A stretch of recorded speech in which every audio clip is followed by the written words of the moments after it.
Welcome back to the deep dive. Today we are taking what I can only describe as the ultimate informational shortcut into a topic that sounds less like a sociological study and more like a collaboration between a mechanical engineer and, I don't know, a philosopher who drinks way too much coffee. That's a good way to put it. We are diving deep into the architecture of the acoustic recession. And our source material for this is just, it's incredibly rich, dense, and wonderfully strange. We're drawing from forensic lexicon analyses, a sociological study on the pandemic cusp cohort, and several operational excerpts from the Cooter cinematic universe, what's called the CCU instruction set. Okay, so our mission here, for you the listener, is to chart exactly how this extreme linguistic hybridity, we're talking Gen Z slang mashed up with 19th century formality, is used alongside these really rigid industrial safety protocols. And it's used as a comprehensive metaphysical defense system, a defense against what the sources call a total narrative collapse in rural South Arkansas. It's basically a manual for how to survive when your reality starts to operate like a glitchy, open-world video game. Yeah, and your only weapon is a bureaucratic text and a massive brass instrument. Right. So the central character guiding us through all this chaos is June Cooter.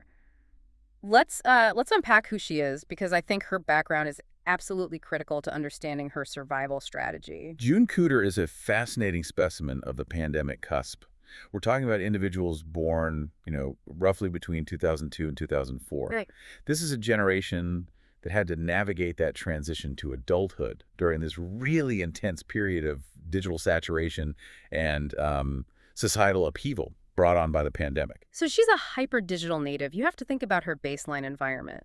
She grew up steeped in the DFW Metroplex culture, Dallas-Fort Worth, or, the highly academic, corporate-adjacent environment of Northwest Arkansas. Her literacy isn't just in books. It's in platform strategy, it's in corporate terminology, and what the sources call therapy speak. I see. So she understands systems, risk management, self-optimization, but almost entirely through the lens of a screen, or like a highly structured HR document. And that structured, high-definition world, which is characterized by this intense public pressure of performative accountability and that darkly funny, almost fatalistic acceptance known as catastrophic humor, that world suddenly fractured. Right. She was forced to transition from this highly managed environment into the deep rurality of Cooter, Arkansas.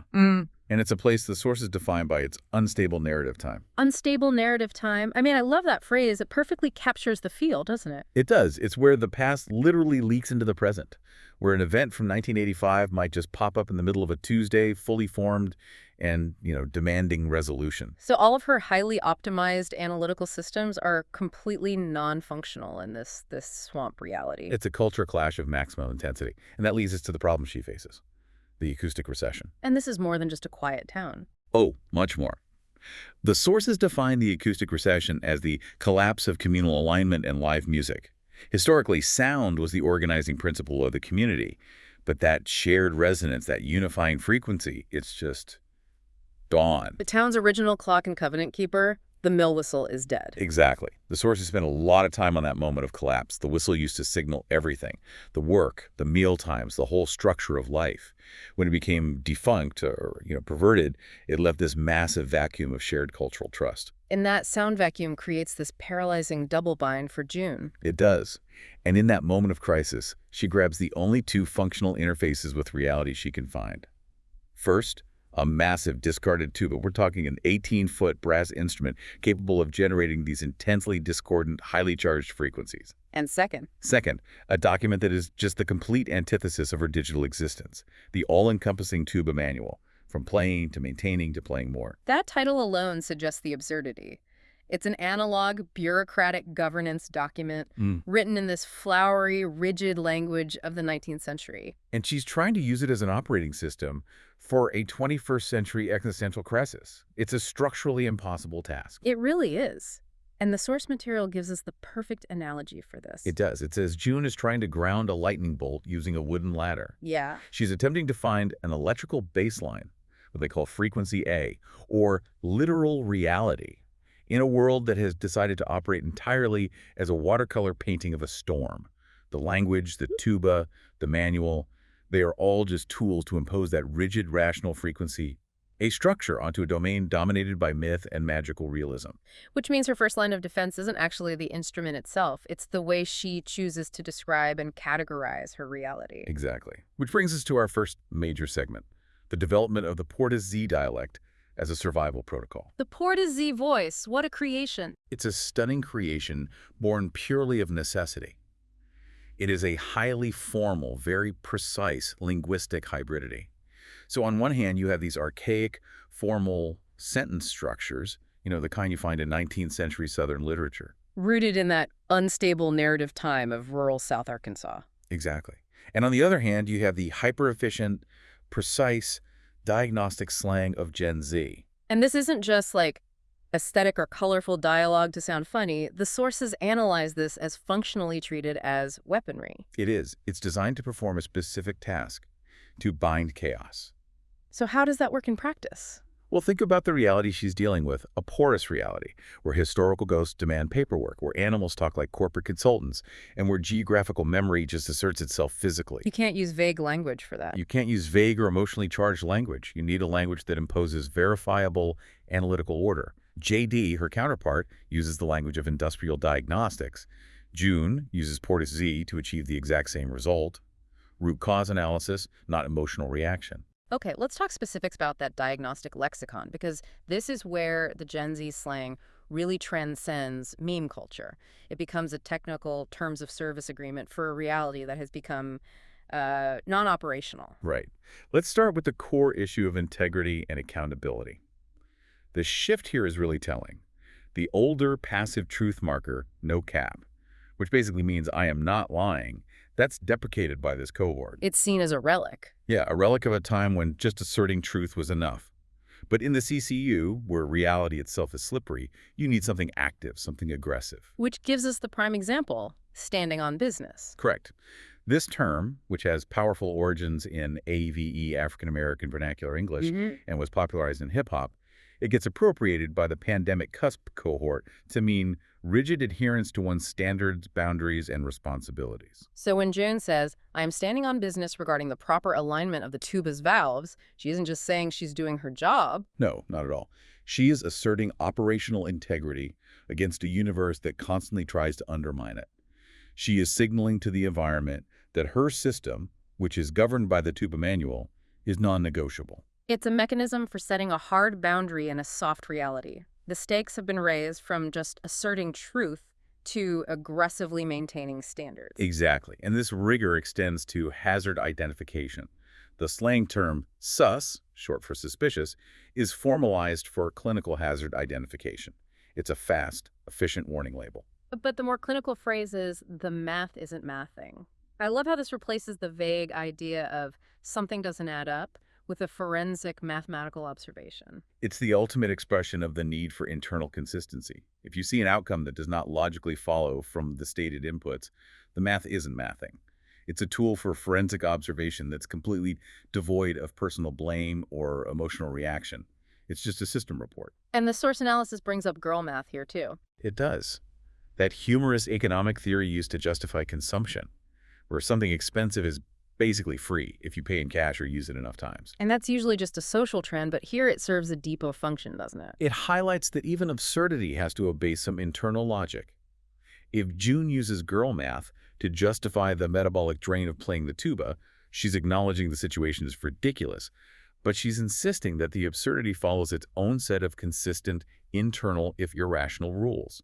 The system has to be reliable, even if it's reliably insane. That same drive for standardization is really evident in the mutation of therapy speak into social currency. This seems key given her DFW and corporate exposure. This is where her internal life starts sounding like an HR seminar. Right. This generation is arguably the most therapy literate in history, but that literacy has been weaponized in a way. Clinical terms are imported to intellectualize friction or to pathologize normal human behaviors. So instead of addressing the core emotional issue, they deploy clinical terminology to intellectualize the problem, which often shields the speaker from genuine vulnerability or, critically, accountability. And the fusion of corporate resource management terms into intimate relationships. The bandwidth economy is the perfect example. Absolutely. Corporate terms like bandwidth, meaning capacity to do work, are now used clinically to describe personal emotional limits. Yeah. If you can't deal with a friend's drama, you just state, I don't have the bandwidth for this. It's an effective but sterilizing barrier. We also see circling back. A corporate staple, used ironically to describe the zombie phenomenon when a romantic interest who previously ghosted you, vanished without explanation, comes back. They are attempting to circle back to the relationship after a system's failure. So the language highlights the transactional nature of modern life, but also offers a clean corporate framework for emotional detachment. It's fascinating how she uses the sterile vocabulary to navigate the intensely emotional chaos of rural life. And this lexicon serves a vital, almost survivalist psychological function, mitigating brain rot. Brain rot. We hear that term used constantly online, but in the CCU context, it has a real clinical weight. It absolutely does. June's reality, playing a giant, discordant brass instrument in a swamp haunted by the residual effects of industrial failure, is objectively absurd. Her austere Portus Z language is a psychological firewall. It lets her process the overload. Yeah, it lets her process that sensory and narrative overload without succumbing to a mentee B, which is a mental breakdown, or brain rot, which is that terminal mental exhaustion caused by consuming too much digital or narrative noise. So the entire point of the structure, the language, and the rigid manual adherence is to avoid being cooked, finished, or doomed, and instead to lock in. Lock in is the antidote to crashing out. It means entering a flow state of extreme productivity, focusing intensely, becoming what her generation calls an academic weapon. It means applying the technical rigor of the TUA manual to the chaos of her personal life. The structure prevents her mind from just dissolving into the surrounding porous reality. But what happens when that rigor fails? When the structure is just overwhelmed by the sheer absurdity of it all? That's where the neo-spirituality of the cohort comes in. Delulu is the solulu. Delusion is the solution. It's the cornerstone of the Gen Z mindset, and the sources analyze it as a tongue-in-cheek rebranding of the law of attraction. Let's explore that tension. How is Delulu is the solulu different from, say, the older mantra of fake it till you make it? The distinction is critical. Fake it till you make it is aspirational. It implies that if you perform competence, eventually you will achieve competence. It's based on a belief in a rational, linear path to success. Okay. Delulu is the solulu, on the other hand, is fatalistically optimistic. It accepts that the system is broken, the odds are impossible, and logic is non-functional. So the only viable path is what? The adoption of an irrational self-confidence that moves the timeline, not through skill, but through sheer force of subjective will. So, if June is trying to tune her massive tuba in the swamp, and the humidity and the weird geological magnetic fields make it physically impossible to hit a true C-flat, she doesn't stop. She doesn't. She uses Delulu. She acknowledges the physics suggests the task is impossible, but since her objective is to impose order, she has to proceed under the delusion that the note will align. This blending of forensic, austere analysis with irrational spiritual optimism is the only way she can sustain action without dissolving into despair. So if June is trying to establish these verbal terms of service with her Portus Z dialect, what happens when that meticulously structured language runs into the uncompromising reality of industrial physics? That's where JD the verifier enters the picture. Which brings us to our next segment, industrial safety and the sardonic tuba. JD is frequency A personified. He sees the world exclusively through the lens of systems, conductivity, torque, and measurable risk. He has zero patience for myth or magical realism. He views everything as a machine, and machines must obey physical laws. And when he looks at June's giant brass instrument, he doesn't hear a sound. He sees an energy storage device. That's right. JD reclassifies the tuba, due to its ability to generate high resonant frequencies and store kinetic energy, as a Class I Division I hazard. Which is a highly specific, high-risk industrial designation. It is. It's for a location where hazardous energy is present under normal operating conditions. That's usually reserved for chemical plants or mines, places where an explosive atmosphere exists. The tuba is literally treated as if it could cause an arc flash. Exactly. And the hazardous energy in this context is what JD profanely calls magic smoke. His slang for electronics failure, the visual evidence that energy has escaped its container. So his logic is uncompromising. Completely. Anything that can produce an uncontrolled energy release must be treated with maximum rigor. He views monsters and ghosts not as supernatural threats, but as just energy storage devices that need to be discharged safely. But isn't this just a kind of magical thinking wrapped in industrial slang? I mean, where's the line between JD's clinical diagnosis and his own mythic overlay? That tension is the core theme of the CCU. JD is attempting to apply frequency A hard science to a frequency C problem. But the rigor of the protocol itself, the act of application, is what stabilizes the narrative. So for a Class I Division 1 hazard, there is only one response that satisfies his worldview. The lockout-cagout procedure, ELITO.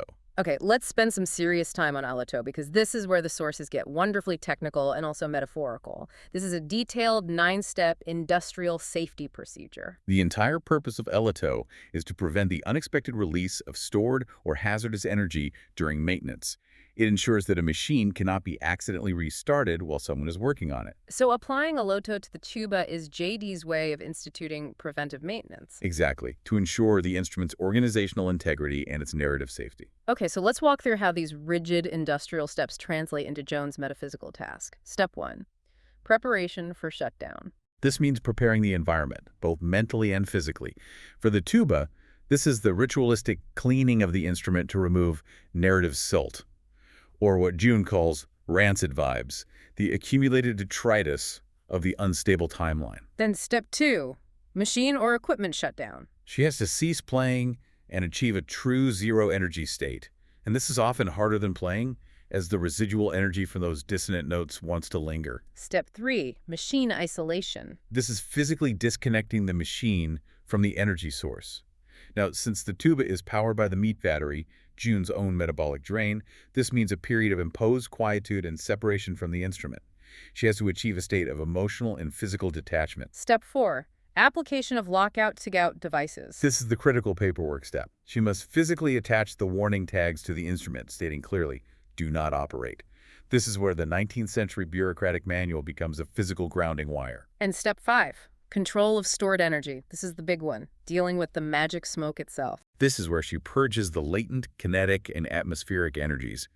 She has to empty the condensation from the water keys, which, in the CCU, is the physical manifestation of the unresolved chaos.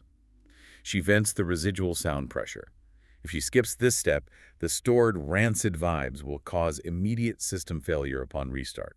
So the Alito framework is essential because the CCU is plagued by systemic failures rooted in latent conditions. Yes, hazards lying in wait, like a painted-over grease fitting that hides a structural crack.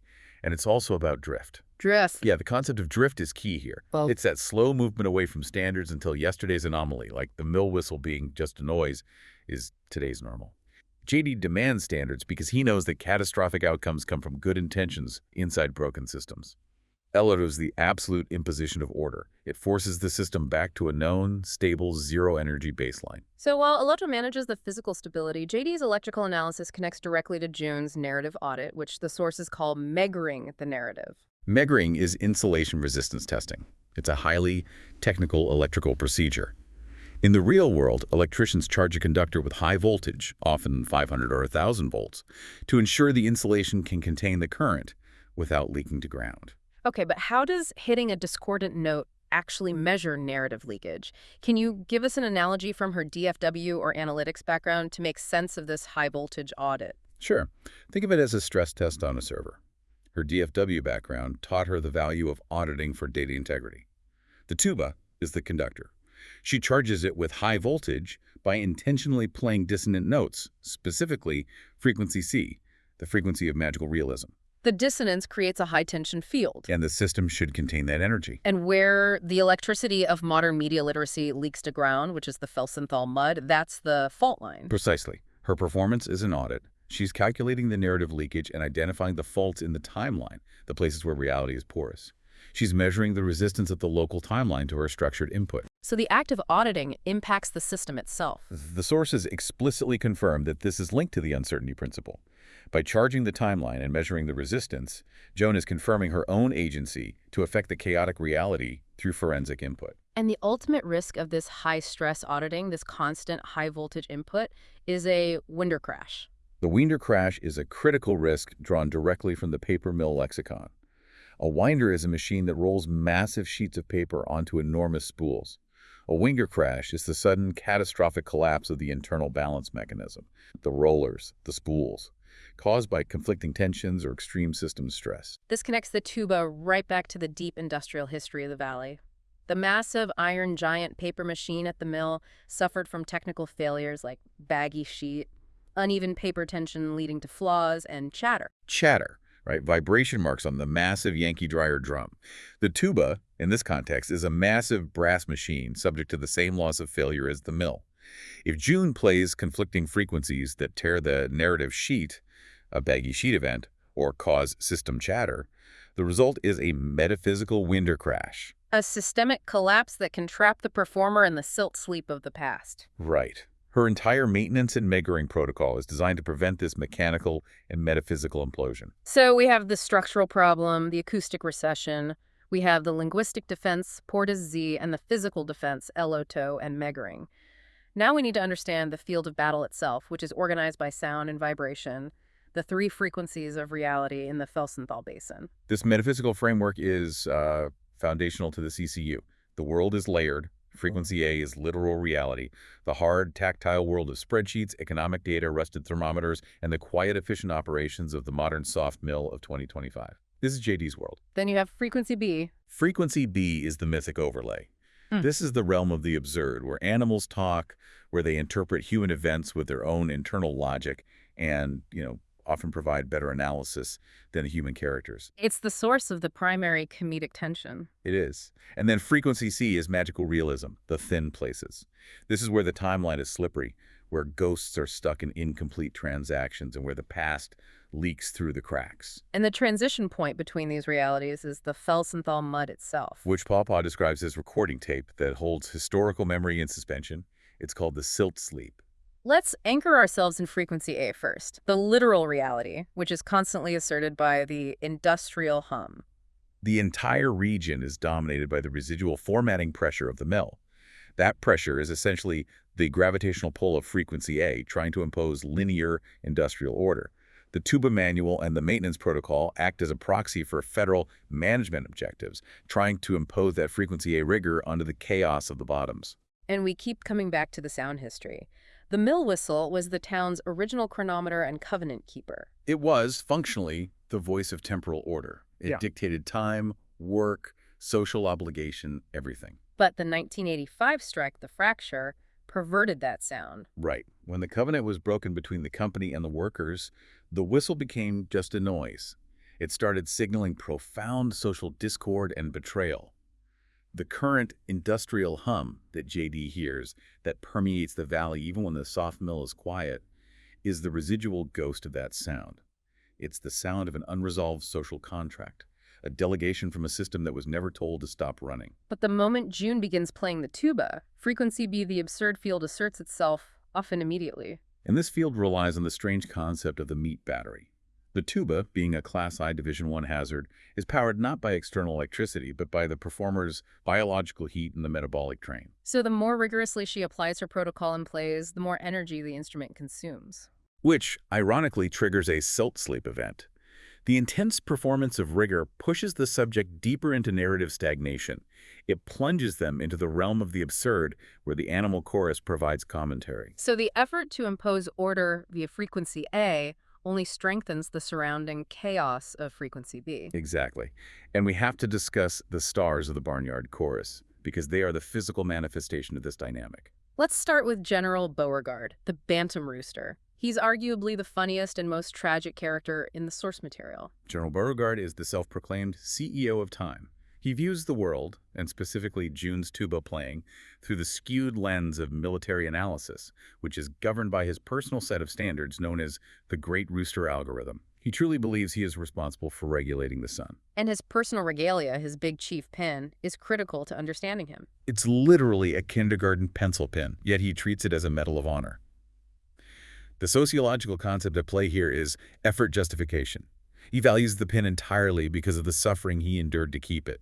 His grandiose, time-regulating self-image is constantly battling his insecure reality as a bantam rooster. He's trying to impose order, just like June, but through this absurd military hierarchy. Okay, let's imagine a scenario. June has just finished a frustrating Lodo session on the tuba, and she's complaining about the ambient humidity to herself. How does the general respond? He immediately interrupts with an assessment of temporal risk, he might say, using his formal language. Private Cooter, the current atmospheric humidity is a calculated risk assessment, necessitating an immediate reevaluation of the Great Rooster algorithm. Wow. Your failure to maintain maximum torque on your brass asset threatens the dawn cycle. I am standing on business regarding the temporal integrity of this basin. Meanwhile, you have Okra, the pig. He is the ultimate grounder. Okra serves as the pragmatic emotional barometer.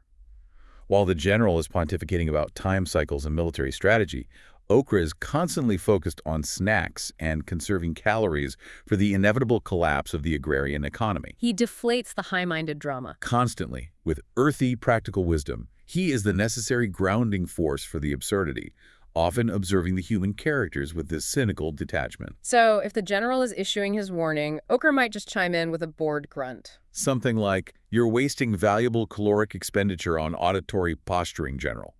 If the timeline collapses, my primary focus will be optimizing the caloric recovery of the nearest available trough. Focus on optimizing inputs, not outputs." He's the perfect counterbalance. He forces the conversation back to frequency A concerns, filtered through a purely biological lens. Right. But when the system's stress becomes critical, or when the Meggering audit demands maximum input, June has to transition to frequency C magical realism. This is the 180. The 180 is the rejection of linear causality, a movement toward the full, chaotic energy of the system. And she achieves this by intentionally hitting a dissonant note on the tuba, a frequency that is fundamentally wrong. This creates a positive-negative state. Describe that physical experience for us. The absence of melody becomes so intense, it occupies the room like furniture. It's a painful, overwhelming sound. But the sources explain that the sound's failure to resolve creates an active, palpable absence. The silence, the lack of harmony, becomes a presence. And this concept of absence having weight links directly to the philosophy of Alan Watts. It does. Watts specialized in helping Western minds transition away from the ceramic model of the universe, the idea of a technician god who made the world like a perfectly constructed artifact, to a more organic, polar understanding.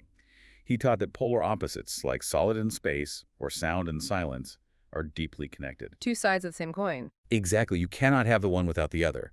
So the sharp, painful dissonance, the explicit difference, is tacitly connected to the whole system, the mystery and chaos of the valley. So the silence of the dissonant note, the active absence of melody, evokes the power of the whole system. It does.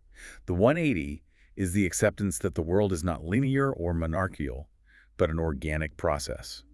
By embracing the terrifying high-voltage dissonance of the Meggering, June taps into the full chaotic energy of frequency C, which paradoxically is what allows her to briefly move the timeline or harden the narrative boundaries. This profound pursuit of truth through absence, this via negativa, the theological path of defining God by what he is not, is articulated most clearly by the community's resident intellectual, Professor Daryl Bigfoot. Professor Daryl Bigfoot is the ecological oracle. He explains the world through nature, not mysticism, even though his conclusions sound deeply mystical.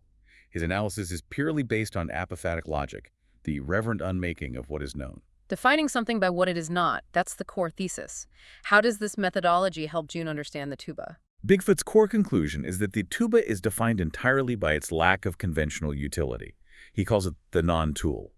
By systematically articulating what it is not, he reveals its true, unique function within the CCU. Okay, let's run through his definitions of absence. First, it is not a bird call.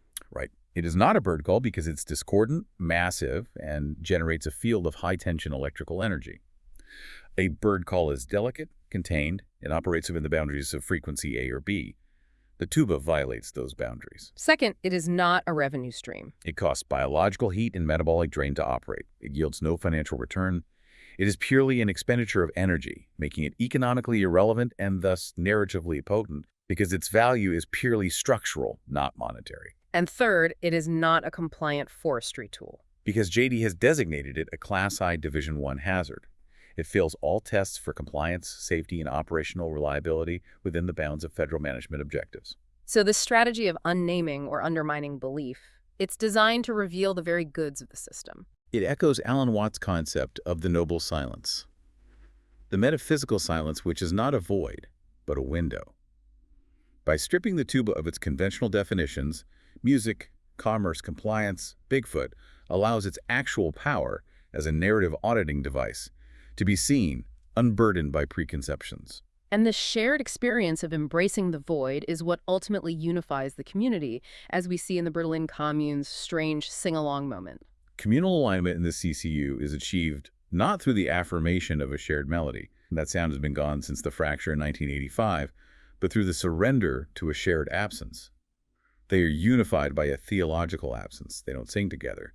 They witness the void together. The sources call this the performance policy. The sound produced is not noise because the act of playing the tuba is communal.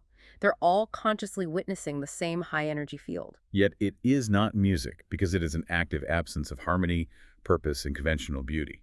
It's the ritual of shared acceptance of chaos. And that shared policy of embracing the void, that acceptance of the uncertainty principle, is the key to surviving the porous reality. Which brings us back to the governing rule of this universe. The system finds that fully documenting a frequency event alters its outcome. June's mission, measuring the narrative, is an audit, and that active observation fundamentally changes the system she is observing. So by imposing the external structure of Olato, the diagnostic lexicon, and the tuba manual, she's actively hardening the boundaries of her timeline. Exactly. The canon rules suggest that the only way to successfully live in the CCU is to abide, to passively witness history without attempting to change it. But June's disciplined abiding, her active forensic audit, transforms passive witnessing into active management.